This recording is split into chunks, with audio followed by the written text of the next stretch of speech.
Movement is not maneuver.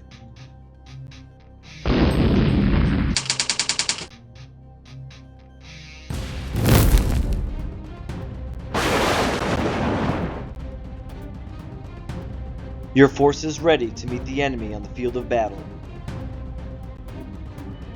It is a fair and even fight. It could go either way. Maneuver is about positioning, not marching simply to the battle space. Attacking from flank or rear, forcing enemy to turn, reposition, or split forces. Maneuver attacks the enemy's ability to fight, not just their front line. One force engages to hold their attention, and another moves to exploit a weak side. Maneuver works best when the enemy is already committed elsewhere.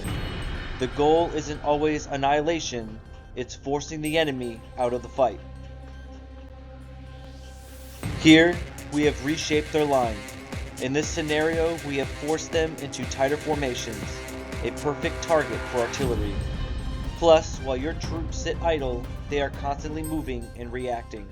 They can no longer commit their full strength due to the lingering threats applied from pressure that you've caused.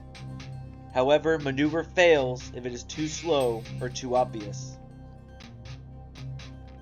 In Spain, Julius Caesar faced an army protected by rivers and hills.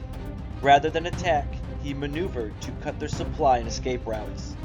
Trapped by terrain and unable to move, the enemy surrendered without a battle. Victory came from position, not firepower. Caesar didn't win by destroying the enemy, he won by taking away their options. Maneuver only works if every element is moving toward the same purpose. Without coordination, movement becomes chaos.